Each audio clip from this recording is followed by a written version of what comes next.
말씀은 고린도후서 6장 말씀을 보겠습니다.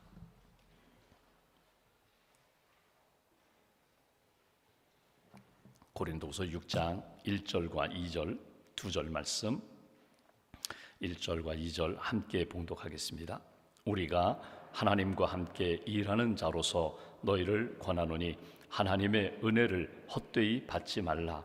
이르시되 내가 은혜 베풀 때에 너에게 듣고 구원의 날에 너를 도왔다 하셨으니 보라 지금은 은혜 받을 만한 때요 보라 지금은 구원의 날이로다. 아멘. 주님의 은혜와 평안이 여러분과 함께 하시기를 원합니다. 우리가 고린도후서 말씀을 쭉 읽으면서 여러분 사도 바울이 여러 편지를 썼습니다. 교회에 편지를 쓰기도 하고 개인에게 편지를 썼어요. 바울이 늘 가슴에 가지고 있는 것이 있습니다. 나는 믿음, 소망, 사랑으로 산다. 나는 하나님이 주시는 믿음으로 산다. 하나님이 주시는 사랑으로 산다. 하나님이 주시는 꿈으로, 소망으로, 비전으로 산다. 이것이 사도 바울이 고린도전서 13장, 또 앞으로 보겠지만 데살로니가전서 1장, 교회에 편지할 때마다, 또 개인 디모데나 디도나 빌레몬 편지할 때마다 자기 가슴 속에 늘 살아있는 신앙이거든요. 신앙은 믿음이다, 신앙은 사랑이다, 신앙은 소망이다. 근데 여러분 이걸 더 함축적으로 딱 이렇게 짜본다면, 함축적으로 이렇게 표현한다면 무엇일까? 사도 바울이 언제나 하나님 앞에 기대하는 게 뭘까? 또 믿음의 성도들에게 또 개인적으로 권면하는 것이 뭘까? 이 모든 것들을 한 단어로 표현한다면 은혜입니다. 은혜를 받아야 된다. 은혜를 깨달아야 한다. 은혜를 전해야 한다. 이 은혜라는 것은 내가 가지고 있는 것이 아닙니다. 이건 하나님께 속한 것입니다. 하나님이 주시는 것입니다. 그래서 여러분 은혜 많이 받으세요. 은혜 받으셨어요? 은혜 가운데 사세요. 이 은혜라는 말이 너무너무 좋은 말이거든요. 그래서 예전에 어떤 교회에서 목사님 이제 임신했는데 출산하면 아이 이름 지어주세요. 이름 지어주시면 딸이면 은혜라고 지세요. 은혜. 영어 그레이스, 은혜라고 지세요. 그래서 그 교회는 그 아동부 특별히 여학생들, 여자아이들 보면은 은혜야 그러면 몇 명이 손든다고. 은혜가 너무너무 좋거든요. 은혜가 너무 좋아요. 여러분 우리가 은혜 아니면 오늘 하루도 우리가 살아갈 수 없어요. 하나님이 내게 은혜 주시기로 합니다. 은혜로 삽니다. 오늘 성경이 바로 그 말씀을 합니다. 우리는 하나님의 동역자다. 하나님과 함께 일하는 자다. 하나님과 함께 일하는 자로서 우리에게 가장 필요한 것이 무엇인가? 은혜라는 거예요. 여러분 은혜가 하나님과 함께 일하는 동역자들에게만 필요할까? 아닙니다. 모든 사람들에게 다 필요해요. 우리가 고린도 후서에서만 본 것대로 우리는 그리스도의 향기입니다. 편지입니다. 새 언약의 일꾼입니다. 우리가 지난주에 토요일 날 보았던 것처럼 우리는 그리스도의 사신입니다. 대사입니다. 편지를 전달하는 사람, 왕의 편지를 전달하는 사람, 메신저입니다. 메시지가 있어요. 이 모든 것들을 감당할 때 필요한 것이 무엇인가? 은혜라는 거예요. 여기 직분을 가지고 집사님, 권사님, 장로님, 목회자 직분을 받았어요. 또 은퇴하신 분들도 계세요. 나는 이제 은퇴했으니까. 아니에요. 하나님이 내게 주신 은혜와 은사는 은퇴가 없거든요. 하나님의 은혜가 영원한 것처럼, 하나님의 은혜가 무한한 것처럼 하나님께서 내게 주신 것에 대하여 나이가 들고 이제는 현역에서는 이제 마무리하셨을지 모르지만 더 큰 은혜도 받으시고 더 큰 은혜도 전달하시는 그런 사명자거든요. 하나님 오늘 하루도 한 주간도 내게 주시는 은혜를 따라 믿음으로 살겠습니다. 감사함으로 살겠습니다. 은혜로 채워주세요. 기도하시면서 한 주간 하나님이 예비하신 풍성한 은혜를 경험하시기를 주님의 이름으로 기원합니다. 먼저 1절 말씀만 먼저 봉독하겠습니다. 우리가 하나님과 함께 일하는 자로서 너희를 권하노니 하나님의 은혜를 헛되이 받지 말라. 여기 먼저 이야기하는 것은 우리는 하나님과 함께 일하는 자입니다. 동역자라는 거예요.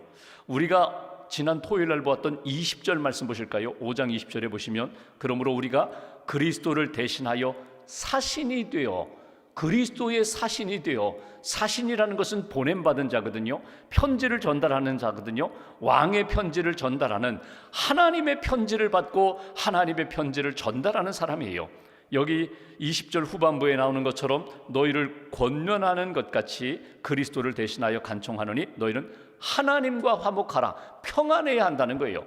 하나님과 관계가 좋아야 할 뿐만 아니라 마음에 주의 사신으로 주의 편지를 전달하는 주의 일꾼으로 평안이 있어야 된다. 그래야 내가 다른 사람에게 주의 편지를 증거할 때, 주의 향기를 나타낼 때에 평안이 전달된다는 거예요. 근데 오늘 구체적으로 말합니다. 우리는 하나님과 함께 일하는 자입니다. 동역자라는 거예요. 여기 함께라는 말이 참 중요해요. 나를 그냥 홀로 보내는 것이 아니라 주님이 나와 함께 하신다는 거예요. 내가 일하는 그 자리에, 내가 섬기는 그 자리에 나 홀로 섬기는 것이 아니라, 나 혼자 땀 흘리고 눈물 흘리면서 고생하는 것이 아니라 주님이 지금 나와 함께 하신다는 거예요.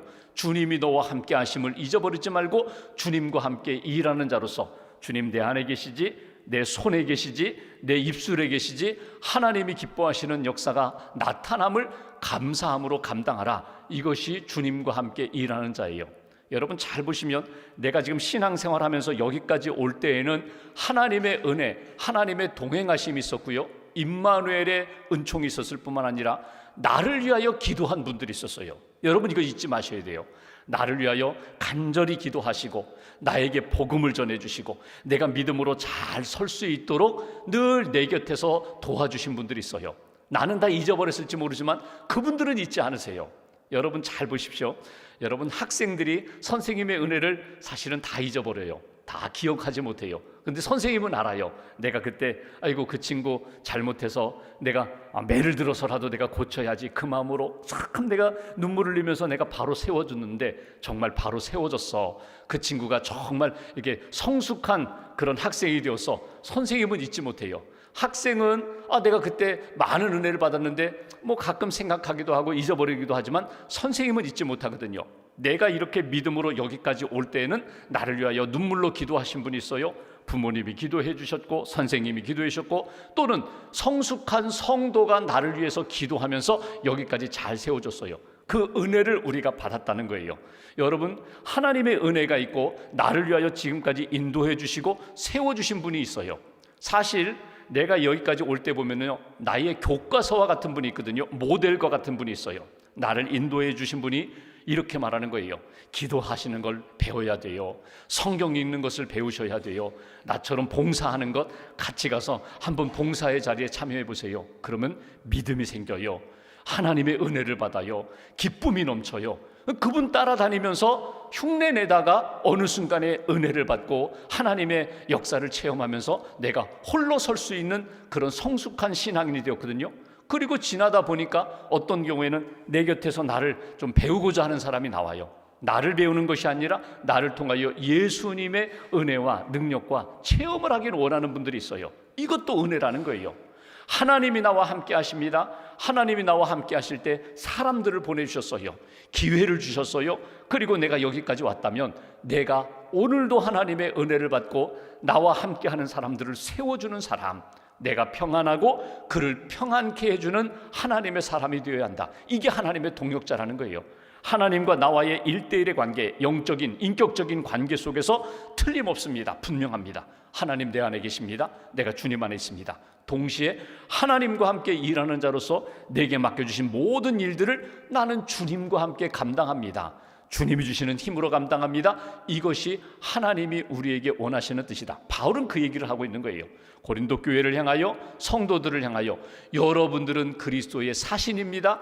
여러분들은 하나님과 함께 일하는 자입니다. 그러면서 1절 후반부 이렇게 말합니다. 너희에게 권면하기를, 너희에게 조언하고 기도하고 이렇게 되어야 합니다. 잊지 마십시오. 하나님의 은혜를 헛되이 받지 말라. 쉽게 말하면요, 하나님의 은혜를 꼭 받아야 된다는 거예요. 하나님의 은혜 없이는 안 된다는 거예요. 하나님의 은혜를 잘 받아야 된다는 거예요. 하나님의 은혜를 헛되이 받지 말라. 그 얘기는요, 하나님의 은혜를 값싼 것으로 취급하지 말라는 거예요. 너무너무 귀한 것이다. 무엇보다 더 귀한 것이다. 귀한 것을 알고 하나님의 은혜를 꼭 받아야 됩니다. 하나님이 함께 하시고 하나님이 여러분들에게 은혜 주신다는 것 잊지 마셔야 합니다. 하나님의 동역자답게 주의 일을 잘 감당하려면 은혜가 꼭 필요하니 은혜 놓치지 마십시오. 은혜를 잘 받으십시오. 여러분, 은혜의 반대는 무엇일까요? 은혜 없음. 은혜 없음. 은혜를 무시함. 그게 반대가 될 수 있겠지만 여러분, 은혜의 반대는요, 율법주의자예요. 그러니까 은혜로 살아가고 하나님의 은혜가 필요합니다. 나는 은혜 받았습니다. 은혜로 감사합니다. 은혜로 섬기겠습니다. 이것에 반대되는 신앙의 모습은요, 율법주의자의 신앙의 모습이에요. 율법주의자라는 것은 율법 자체는 귀한 것입니다. 십계명이 귀하고 하나님의 말씀이 귀한데, 율법주의자는요 뭐냐면 하나님의 말씀과 하나님의 뜻을 이용해서 내가 스스로 높아지는 사람들이 율법주의자예요. 가장 대표적인 사람들이 누군가 하면 바리새파 사람들이 율법주의자예요. 신약에 보면 예수님이 비유하시는 비유 말씀 가운데 기도하는 사람 비유가 있어요. 두 사람이 성전에 올라가 기도한다. 바리새인들은 어떻게 기도하는가 하면 서서 하늘을 향하여 눈을 들고 손을 들고 하나님 감사합니다. 내가 이렇게 하나님 앞에서 잘 섬기는 것, 내가 일주일에 2번 금식하는 것, 11조 꼬박꼬박 잘 드리는 것, 내가 구제하는 것, 저기 창녀들이나 세리처럼 죄인 안 된 것 감사합니다. 내용을 보면요, 감사의 내용은 맞는데 자기 자랑이에요. 내가 이렇게 하나님 앞에 이렇게 잘했으니 당연히 복을 받아야 됩니다. 당연히 하나님이 나에게 복을 주셔야 돼요. 상을 주셔야 돼요. 이 기도를 하나님은 기뻐하지 않는다고. 반대로 저기 세리는, 저기 창녀들은 가슴을 치면서 얼굴도 들지 못하고 하나님 나를 불쌍히 여겨달라고, 나는 죄인이라고 하나님의 은혜를 구하는 그 기도를 하나님이 받으셨다고. 은혜를 사모하면서 기도하는 사람과 은혜 생각 없이, 은혜 기억하지 않고 하나님 앞에서 내가 잘했으니 나는 당연히 상을 받아야 된다고 하나님 앞에 당당하게 요구하는 사람, 누구의 기도를 하나님이 들으셨는가? 하나님은 세리의 기도를 하나님이 들으셨다는 거예요. 은혜의 반대는 율법주의자라고 말씀드렸어요. 신앙생활하면서 나는 항상 상대 비교하는 거예요. 나는 저보다 낫잖아, 나는 저 사람보다 잘하잖아, 그러니 나는 당연히 복을 받아야 돼, 상을 받아야 돼. 여러분, 자기 의의를 내세우면서 사는 사람은 하나님의 은혜에 합당한 사람이 아니라는 거예요. 하나님의 은혜를 헛되이 받지 말라는 것은 하나님의 은혜가 무엇인지를 알고 그 은혜에 합당하게 살아가는 사람, 은혜를 귀히 여기고 내게 주신 이 모든 것이 하나님의 은혜입니다. 은혜 가운데 겸손하게 주님 앞에 나아갈 수 있는 사람, 주님과 함께 살아가는 사람, 그 사람이 하나님 은혜에 합당한 사람이다. 돌이켜보면 은혜 아닌 것이 없어요. 우리가 쭉 이렇게 우리 인생을 돌아보면요, 그때는 너무너무 힘들었는데, 너무 아팠는데, 길이 보이지 않았는데 지나고 보니까 그때가 은혜의 시작이었어요. 왜? 그때 너무 힘들고 아프고 길이 보이지 않아서 내가 어떻게 했어요? 하나님 앞에 엎드려서 울부짖었거든요. 하나님만 바라보았거든요. 내가 여유 있을 때, 건강할 때, 사람들로부터 높임 받을 때는요, 하나님께 가까이 하지 않았어요. 내가 잘났기 때문에, 내가 당당하고 누구를 만났는지 똥똥 소리 지르면서 그렇게 살았거든요. 그때는 오히려 교만했고 하나님 없이 살았는데, 내가 낮아지고 내가 잃어버리고 내가 병들고 연약해졌을 때는 오히려 하나님 앞에 부르짖었거든요. 그때 부르짖으면서 하나님이 나를 붙들어 주셨어요. 바울을 볼까요? 바울이 승승장구할 때가 있었어요. 어느 곳에 가든지 막 복음을 전하면 교회가 세워지고 기적이 나타나고. 여러분, 근데 바울 서신을 보고 자기의 고백을 보면요, 오히려 병들었을 때 불치병으로 하나님 앞에 하나님 고쳐주세요 정말 3번이나 간절히 기도했는데 하나님이 주신 응답은 내 은혜가 네게 족하다. 너 교만하지 않도록 내가 너에게 준 은혜다. 그때 비로소 깨달아요. 여러분, 아덴이라는 아테네에 가서 복음을 전했는데 교회가 세워지지 못했어요. 자기는 실패자라고 생각했어요. 오히려 낙심했어요. 그리고 고린도에 들어가서 아굴라 브리스길라 만나고 정말 아무것도 없는 것 같은데 하나님이 성령님을 통하여 이 도시에 구원받을 자 내 백성이 많다. 그러면서 오직 주님만 의지해서 복음을 전하면서 고린도 그 항구 도시에 교회가 세워졌잖아요. 지나고 보니까 오히려 실패가 은혜였다는 거예요. 내가 가지고 있는 질병이, 내가 가지고 있는 불치병이 하나님 앞에서 은혜였다는 거예요.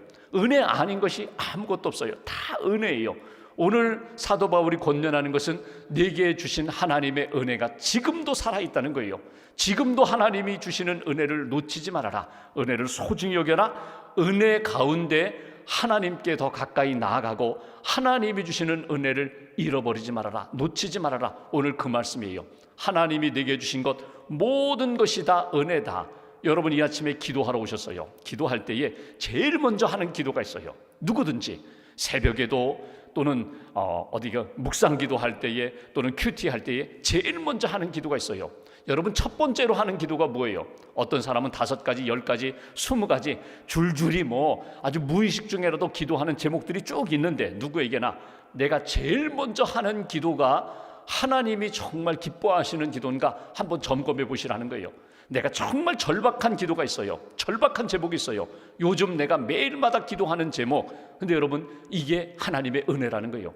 이건 내게 있어서 빨리 해결돼야 할 문제라고 생각하는데 이 문제가, 이 고민이, 이 고난이 하나님이 내게 주신 은혜라는 거예요. 그거 붙잡고 하나님께 가까이 나가는 거예요. 그거 붙잡고 하나님 앞에 부르짖으면서 하나님 앞에 맡기는 거예요. 하나님 앞에 맡기면서 하나님이 해결해 주실 줄 믿습니다. 나는 못해요. 나는 안 돼요.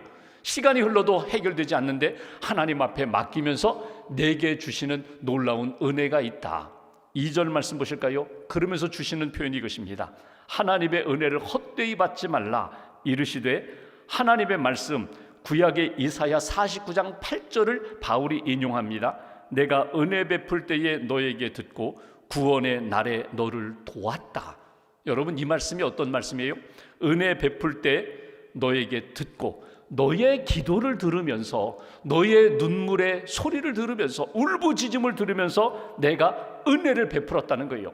내가 은혜를 베풀므로 너희가 정말 감사하면서 하나님 감사합니다. 그 고백을 듣기를 원하신다는 거예요.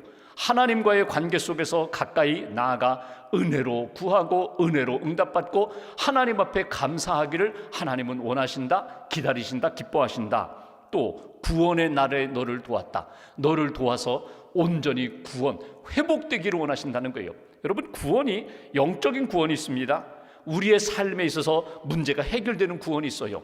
건강의 문제 해결됐어요. 하나님 앞에서 경제적인 문제도 해결됐어요. 미래의 두려움과 불안의 문제도 하나님이 해결해 주셨어요. 하나님 나는 구원받았습니다. 언제? 하나님의 은혜를 체험하면서 깨달으면서 기도하면서 하나님의 은혜를 받아야 된다. 구약의 이사야 49장 말씀을 근거로 바울이 이야기합니다. 그리고 이렇게 오늘 우리에게 요절과 같은 말씀을 주십니다. 보라 지금은 은혜 받을 만한 때요 보라 지금은 구원의 날이로다. 지금이 은혜요 지금이 구원의 날이다. 여러분 지금이라는 단어가 여러분 여러 가지 복합적인 의미가 있어요. 그러니까 영어로 present 하면은요 이게 현재라는 뜻도 되고요 선물이라는 뜻도 돼요. 그리고 또 하나 사전을 찾아보시면 출석이라는 것도 그것도 프레젠트예요. 여러분 지금이 은혜라는 거예요. 현재 내가 만난 이 상황, 지금 이 자리, 이게 하나님이 내게 주신 선물이라는 거예요. 은혜라는 거예요. 이것이 하나님이 내게 주신 이 현재의 시간이 어느 곳에 있든지 그 자리가 하나님이 주신 은혜라는 거예요. 오늘 우리가 딱 기억할 건 이것입니다. 하나님 기도하는 이 시간이 은혜예요. 내가 지금 가지고 있는 이 문제도 고민도 갈등도 이것이 하나님을 만날 수 있는 은혜의 도구가 된다는 것. 그리고 여기 출석이라고 제가 표현했는데 주님께 나아가는 것, 기도의 자리로 나아가는 것, 이게 하나님이 내게 주신 선물과 은혜라는 거예요. 하나님의 은혜 없으면 나는 못 삽니다. 여러분 오늘 기도하실 때 하나님 내가 주 앞에 왔습니다. 예전에 어떤 목사님이 예화된 것처럼 어떤 탐이라는 사람이 매일 하루에 한 번 교회에 와서 앉아 있다가 간다고. 무슨 기도 하시느냐고. 기도 나는 기도하지 않고 하나님 저 여기 왔어요. 하나님 저 여기 있어요. 그냥 하나님과 이렇게 만남을 갖고 시간 갖고 그렇게 그냥 집에 돌아가고 일터로 가고 하루에 한 번 예배당에 가서 기도하면서 하나님 저 왔어요. 마치 출석 도장 찍듯이 하나님 앞에 나가서 얼굴 보고 하나님 바라보고 그리고 일터로 가고 가정 가고 어느 날 이분이 아파가지고 병원에 누워있는데 하나님께서 야 탐 나 여기 왔어. 내가 안 오니까 내가 오잖아. 그런 예전의 목사님 비유처럼 주님을 만나는 시간이 은혜거든요. 어떤 시간이든지 어떤 고난이든지 여러분과 함께 하신다. 지금 이 자리, 지금 내가 있는 이 고난의 현장이 하나님이 주시는 은혜다. R.A. 토레이라는 목사님이 계십니다. 아주 오래되신 이분은 신학자예요. 영성가예요. 책도 많이 쓰셨어요. 기도에 관한 책, 고전과 같은 책을 많이 쓰셨는데 어느 성도님이, 여자 성도님이 와가지고 목사님에게 상담을 합니다. 목사님 저는요 정말 화끈하게 하나님의 은혜를 받고 싶은데 화끈하게 신앙생활하고 싶은데 잘 안 돼요. 요즘 무슨 기도를 하세요? 그랬더니 기도 제목을 줄줄이 이야기하는 거예요.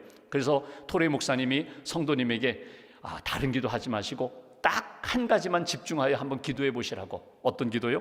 하나님, 나를 알게 해주세요.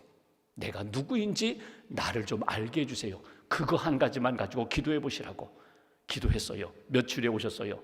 목사님, 제가 얼굴도 들지 못하겠어요. 제가 하나님 나를 알게 해주세요 했더니 하나님이 내 모습을 알게 해주시는데 정말 부끄러워가지고 남편에게도 아이들에게도 얼굴을 못 들겠어요. 제가 제 자신을 하나님이 알려주시는데 너무너무 죄가 많고 너무 허물이 많고 너무 부족함이 많은 것을 알려주셔서 제가 얼굴도 들지 못하겠어요. 자매님, 그러면 두 번째 기도하시는 거예요. 하나님, 은혜를 알게 해주세요. 십자가의 은혜를 알게 해주세요. 이거 가지고 기도하시라고. 그랬더니 기도하시고 며칠에 오셨어요. 밝은 얼굴로, 목사님, 이제야 제가 답을 얻었다고. 여러 가지 기도 제목을 가지고 하나님 앞에 기도했는데 사실 기도 제목은 딱 두 가지밖에 없더라고. 하나님, 나를 알게 해주세요. 하나님 뜻 알게 해주세요. 하나님, 은혜를 알게 해주세요. 여러분 이 두 가지면 좋게요. 여러분 오늘 기도하시면서 지금이 은혜 받을 만한 때, 지금이 구원의 날이라고 했는데 하나님, 나를 알게 해주세요. 내가 가지고 있는 이 문제 하나님의 뜻 알게 해주세요. 그리고 하나님의 은혜를 받게 해주세요. 은혜를 알게 해주세요. 그러면 하나님의 뜻 안에서 하나님이 이루어주시는 역사, 은혜를 경험하게 될 것이다. 오늘 하루 기도로 시작하고 기도로 승리하고 기도로 축복하면서 하나님이 주시는 은혜 받으시고 은혜로 승리하는 귀한 하루 되시기를 주님의 이름으로 기원합니다. 기도하겠습니다. 말씀 붙잡고 우리가 함께 기도합니다. 이 아침에도 깨우셨습니다. 지금 이 시간 기도하는 이 자리가 하나님의 은혜임을 믿습니다. 하나님, 내가 가지고 있는 이 기도 제목 하나님 앞에 맡깁니다. 하나님 앞에 모든 것을 의지합니다. 하나님 은혜로 이루어 주실 줄 믿습니다. 이 한 주간도 하나님 앞에서 영적 회복을 위하여 기도하는 한 분 한 분 주님 만나 주시고 말씀하여 주시고 붙들어 주시고 회복의 은총을 받고 회복의 은혜의 삶을 살아갈 수 있도록 주님 함께 해달라고 오늘 말씀 붙잡고 함께 기도하겠습니다.